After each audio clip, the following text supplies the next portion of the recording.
Welcome, everyone. My name is Melissa Goodstein, and I am currently serving as president of the New York Association of Collaborative Professionals. And today I have the absolute pleasure of welcoming Larry Rothbart to our collaborative chat. This is about my 8th in the series of really getting to know our wonderful NYACP members and connecting with them and learning a little bit more personally about them and what resonates for them about collaborative practice. So Larry, Larry's been an attorney for over 40 years. He's also the media past president of the FDMC, the Family and Divorce Mediation Council of Greater New York, right? And has been, a mediator, a collaborative attorney, a matrimonial attorney for so many years, and brings to the practice really that experience and that expertise that is so valued and is a valued member of our organization. So, welcome, Larry. So Thank you. glad to meet you today. Thank you. You're welcome. Looking forward to it. Yeah, it's fun. I love to learn about our members because we have such wonderful members in our organization, and I really appreciate the opportunity to connect. So can you tell me a little bit, Larry, where did you grow up? I grew up actually on the Queens-Nassau border. So I'm sort of a New York guy from the time I was born. I was born in Queens. And as I said, I grew up in New Hyde Park, which is right on the Queens-Nassau border. And that's where I grew up. Yeah, and you live now in Brooklyn, right? I live in Brooklyn. I live in Park Slope. Oh, wow. Yeah. And I've been in Park Slope since 1982. I've been in Brooklyn since 78. You were before the trend. Yeah. Before the trend. Or got in early, as the case. You got in early, right? It's lovely. I used to live in Park Slope, a lovely area. So is that where your practice is oriented, Larry? Or tell me a little bit where that... I wouldn't say my practice is oriented. That I am still working remotely. Okay. So I am working out of my house, and you can see my den/office. I am lucky to have enough room in my apartment that I could segregate this area out from day one of COVID. But I do work out of my house now. I do basically all my mediations, all my collaborative work remotely. Okay. Wow. I lost my office right when COVID started in August of 2020. Yeah. My landlord said, "This is my chance to get your office back, and I can charge a larger rent for it." Right. Well, I guess that was a mistake. So I lost my office. So I've been remote since March of 2020. Wow. And the remote actually offers a lot of flexibility for practitioners as well as our clients too. So it's really been an unexpected bonus from COVID. Yeah, I think so. I mean, I think for myself with the practice, I can do mediation and the collaborative practice. I'm more than willing to meet with a client at 8 o'clock or 8:30 in the morning, or even start a meeting at 6 o'clock at night, because I know I don't have to travel back from my office. That's right. So I'm able to do that. Or people can meet me. It's easier for them to meet me on their lunch break, because they don't have to travel to my office and then travel back. They can, close the door to their office, or if they're working remotely, close the door to their bedroom or their home office and meet with me for an hour. So it does provide that benefit. It does. And just in terms of the collaborative practice itself and that flexibility and that willingness to meet clients where they are literally and figuratively, it's pretty wonderful. Can you tell me a little bit about what your entry into collaborative divorce was? How did you get involved? It sort of ties into my career. I spent the first half of my career working for the state of New York. I worked in an appellate court for 3.5 years as a law assistant. We called ourselves, and now they're called court attorneys. This was in the early 80s. Oh, wow. And that was when matrimonial law had just changed. Equal distribution law had just changed. Oh.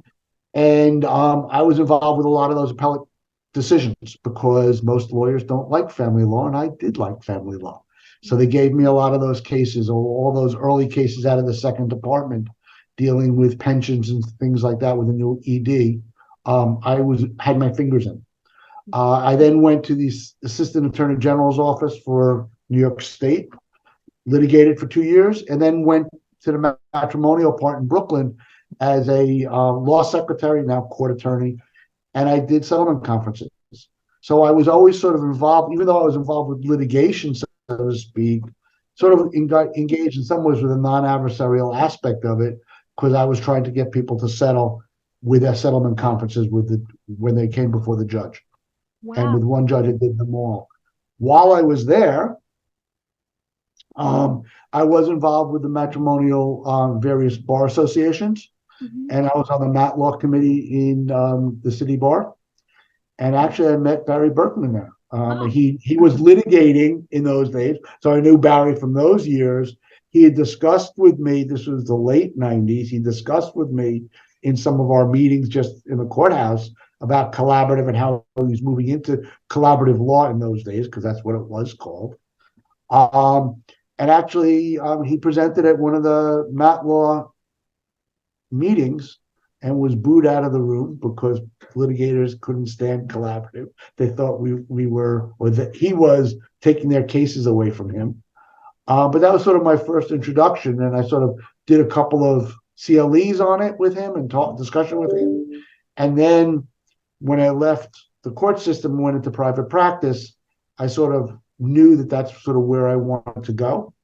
I was with a very aggressive matrimonial firm for 4 years of counsel, and I got trained as in mediation and collaborative practice at that point. So this was 2003 or so when I started getting my trainings, formal wow. training. What a, to meet Barry Berkman, for those who are listening, he's one of the founders of NYCP, and it started out as a collaborative law for just Yep. attorneys and expanded around the time that I think maybe you became a member, Larry, in an interdisciplinary Mm, model. So yep. amazing that you had that experience and that vantage point from working in the courts and trying to settle and having that perspective, and to be there when all of these seminal cases were emerging Yep. that really have shaped, matrimonial law today is Yes, absolutely. pretty amazing. Wow. And so did you find that shift in your practice to be more satisfying for you? How did you find working in this, segueing out of maybe more litigation? How was that for It, you? it, it, I knew, again, having spent so much of my career in the court system, knowing what the court could and could not do. I mean, the one judge who I spent most of my career with was an unbelievably excellent judge. Was really great, really thoughtful. We really try to keep people out of litigating as much as possible. Um, but there's only a limitation what a court can do. And when I went to a firm, as I said, it was a very aggressive matrimonial firm. And I don't say that in a bad way for them. It's just the way they practice. I realized it was not for me. And it, I'm glad I spent the time there because it confirmed that, and it confirmed what can and can't happen with the adversarial process, especially being fairly litigious within it. Uh, and as I said, I got trained there. They let me get trained. I say let because I used my vacation time and I paid for the courses myself. And then it was not interdisciplinary really at that point. It really was a collaborative law. Right. So it sounds like you had good role models for Yep. sure, meeting who you met. And in terms of like where your passion for law and the matrimonial area, where does that come from? How did you kind of land in where, to be an attorney even? Good, another good question. I mean, I sort of knew I always wanted to help people. I know that sounds trite in some ways, but even when I was finishing, when I decided what I want to do after college, I went to Brandeis, and after Brandeis, where I was a American Studies and sociology major, it was deciding, what career I wanted, what professionalism did I want. Um, did I want to go into social work? Did I want to go into psychology? Did I want to go into law? My father was a lawyer. Uh, and so it grew out of that wanting to help people. And I did not become a lawyer to do contracts, though, as we all know, the end result of a collaborative divorce is a contract, a separation agreement. But I didn't go into law to do that. That was not what I was going to law for. I really wanted to help people. So I sort of always had that when I went to law school. When I was in law school, I would say I sort of majored in family law. I did a family, I I clerked in family court my first summer. I did a children's rights clinic where I represented children in family court while I was in law school. I took all the family law classes that existed. There were no mediation classes then, but so I sort of minored in that to that extent. Yeah. Uh, Yeah, that's so interesting. So kind of going into law, it sounds to help people and also as a peacemaker, that Abe Lincoln kind yep, of modeling really resonates exactly, for you. exactly. That's great that you're able to combine your passion with the work that you do. So that must be really satisfying. And I'm sure you feel like you're really helping people in a really profound way. I hope so. I hope so. Yeah. I mean, I can You tell you that you there have a good were. reputation. I can tell you some of the more satisfying moments happened when I was in the court system, but also since, like, I'll be at some sort of event, and it could just be totally out of the blue. And somebody will come up to me and say, Larry, you're Larry Rothbart, right? Yes, I am. You really helped me 10 years ago to get divorced. You really made it through. Or sometimes I said, you represented or you were involved with a divorce and you represented my spouse and you did a really great job. Thank you for not being too aggressive. So that is sort of the satisfying moments when people come up and say it worked. That's really nice and really meaningful that people will have Yeah. the thought to kind of to mention that and to go out of the way. That Yep. must, yeah, that is very gratifying, I'm sure. So being in this, industry or this field for over 40 years Mhm. and having many couples divorce, is there a divorce tip that comes top of mind in terms of how to make your divorce a better one? Um, I guess the first tip I say sort of comes from my mental health friends. Stop and take a breath. Yeah. Literally, I mean, I think in every consult that I have, no matter which process people are going to use, I think I always leave them with that. Like literally several times a day, stop and take a breath. It doesn't solve the problem, but it helps. So that's the first piece.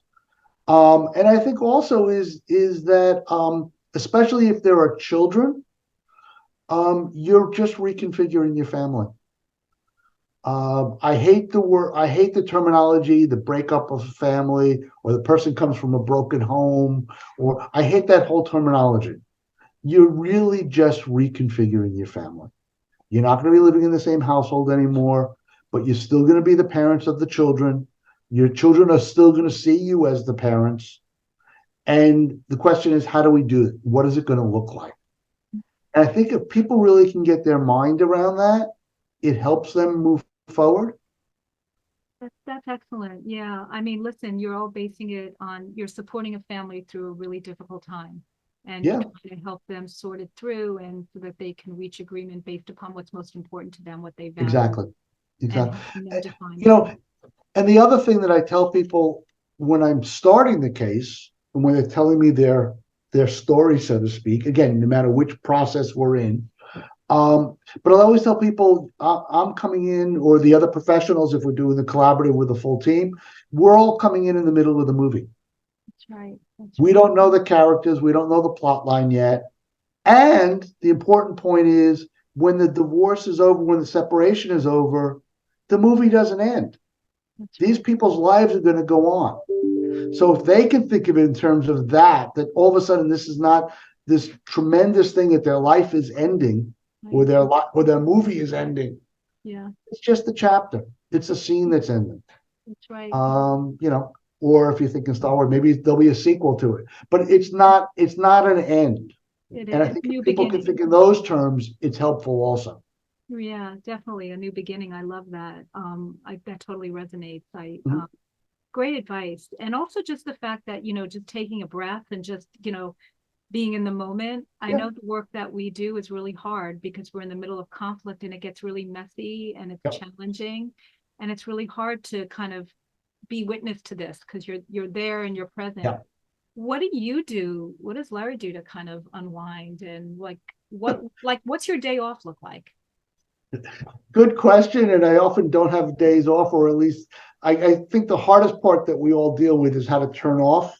Yeah. things, especially in these days of remote working, because I go past my den, my office, and it's there. When in the old days when I had an office, if I wasn't there, it wasn't there. It wasn't in front of mine. So that's the hard part. What do I do? I try to play guitar. I don't play enough of it. I do pottery once a week. I take ceramics class once a week, and I've been doing that for probably close to 25 years now. Not that good at it because I only go once a week, but it does sort of clear the mind and the whole sense of, there's a whole mindfulness of centering. Well, I do wheel work, and if you don't focus on what you're doing on that wheel, the clay will go off and fly off.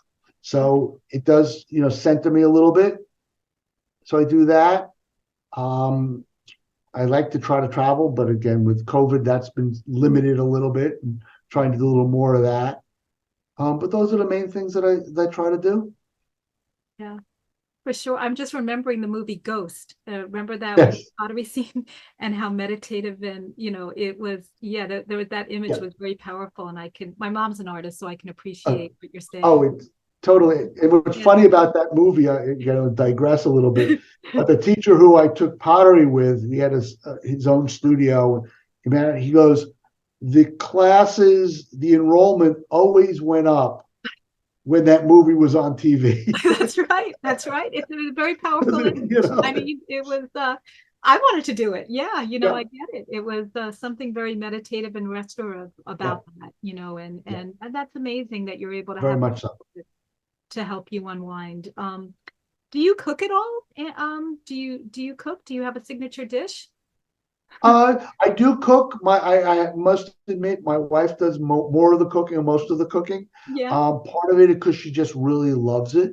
yeah. And also, she always worked remotely, basically.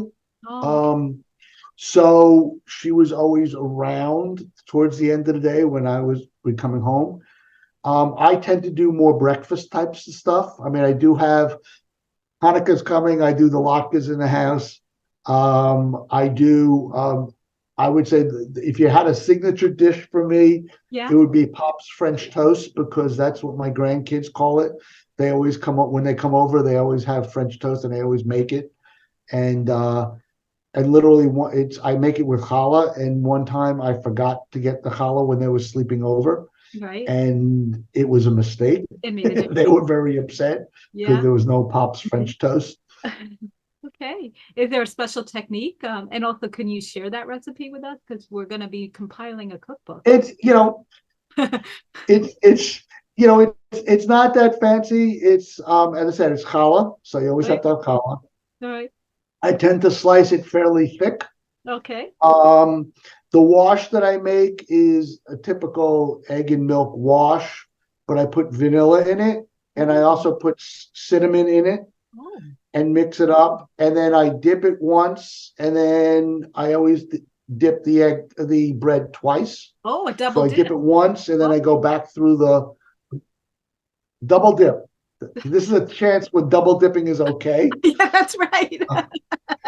And then when I cook it, I also sprinkle more cinnamon on it when I cook it, Yeah. and then serve it with real maple Real maple syrup. syrup, not the fake kind. Or sometimes I also freeze berries from the farmers market every when they Oh, come out. The blueberries and strawberries when they come out, yeah. I always take it. And I have a freezer full of berries Oh, that's as wonderful. and I use them also. I'll warm Wow. them up in the microwave and it becomes like a jelly type thing. Then I Wow. put that And on it's too. made with love. And it's made with love. And Yes, your grandchildren, your family really appreciate that. Yeah. yes. Uh, I know that part of when we have our collaborative meetings, when we do in person, that's one thing Mm. just to kind of gather and center, and we have the food and beverage just to kind of, Oh, make everyone comfortable and to yep. connect. And that's just such a powerful opportunity to share meals and to just Mhm. break bread, Yes. that And love. even I would say in the olden days when we used to have our collaborative meetings, with the parties Yeah. in people's offices, we often would have food Yeah.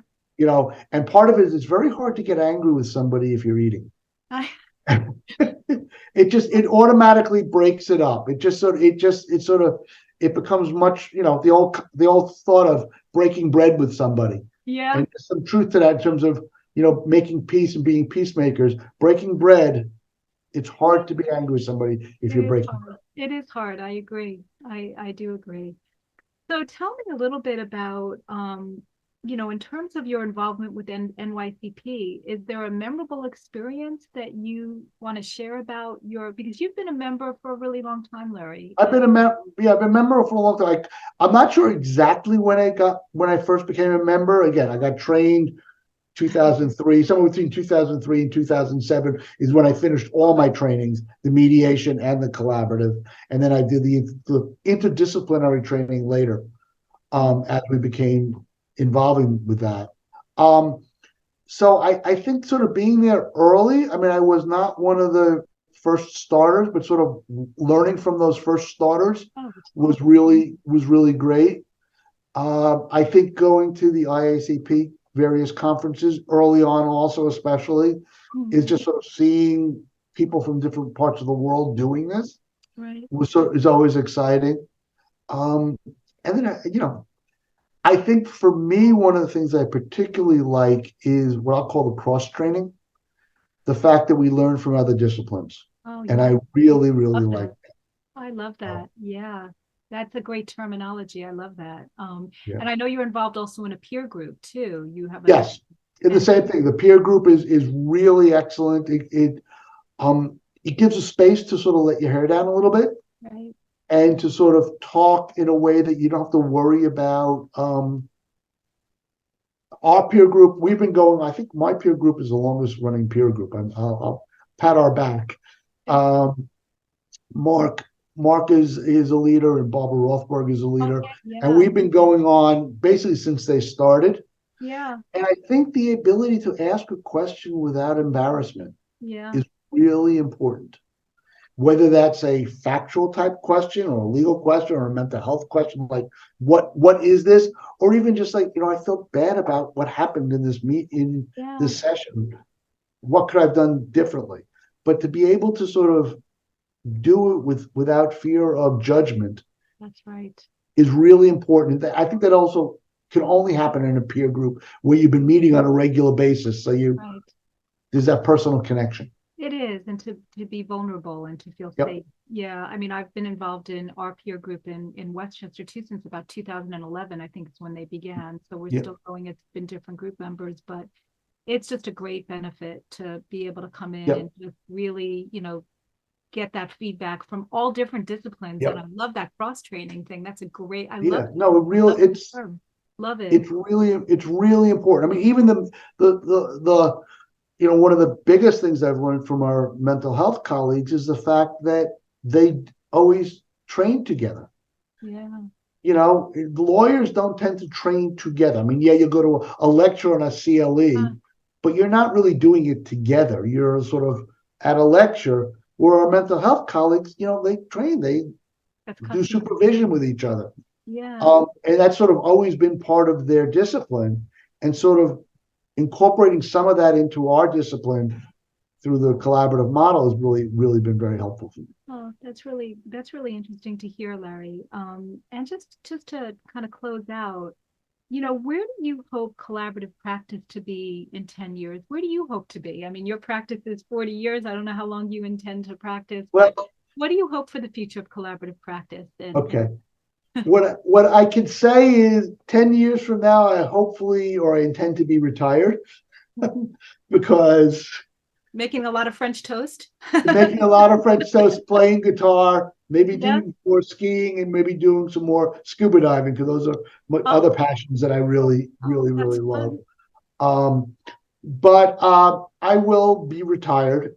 I don't see myself working that long. I mentioned we were talking about prep. My father and grandfather were both lawyers. Wow. And actually, I'm a long line of NYU grads from Wow. NYU Law School. My grandfather graduated in 1917, Oh my which is God. really pretty amazing when law school was an undergraduate degree. Uh, So Wow. that's pretty neat, and That is neat. Wow. it's really neat. And what's also neat is our admission to the bar is exactly the same. I have his admission to the bar certificate, and it Wow. reads exactly the same as the ones that we got. Yeah. And But that was 1917, was during like the Spanish flu too. That was it during. was during the Spanish flu. It was at the end of World War One. So it's a whole other set of Yeah, stories I I can know tell you that is about so what law interesting. school was Yeah. like in those days. Yeah. Yeah. I But can't even imagine. but my grandfather practiced till he was 81, 82 years old. My Wow. father practiced till he was 83, 84. And I told my mother, I'm not practicing that long. And she said, one out of the three of you is smart. Wow. So I am not planning on practicing that long. By 10 years, hopefully I'm well retired. Where do I see collaborative practice? Yeah. Um, Continuing to evolve. I Yeah. think one of the strengths of it as a practice is that it evolves. Yeah. As I said, we talked about it. It started out as collaborative law, and Right. now it's collaborative practice. And we have all different groups or different professions working with us. The use of mental health people in the, we used to be, it wasn't child specialist. It was just a mental health person. And now we realize we need different specialties for different things, for different people, for different needs of our clients. And I think just continuing to evolve that way is what I see for it. Yeah. Well, that's really just excellent. And Yeah. I agree, we're always evolving, always learning, and always Yep. adapting. And divorce is not just legal, it's so many different No. threads to it. So getting that whole team involved and to support couples to do Yep. it in the best way possible is really what NYCP is about, in our mission. And it sounds like you're furthering that in your practice. And it was, Right.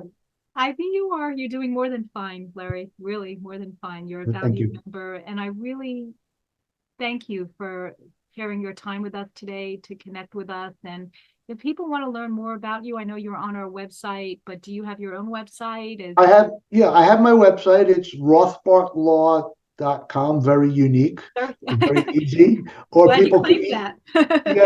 yeah, I got it early. But that you could do there, and actually you could connect me there. It'll link right up to my email address. My email is lrothbart@rothbartlaw.com. Again, Easy. very unique, but that's the best way to get in touch with me. Well, thank you so much for your time. Thank It was you. a pleasure getting to know you, Larry, and look forward to learning and connecting in the future. Okay. Thank you. I appreciate it. Be Take care. good. Take You care. too. Bye bye. Bye-bye.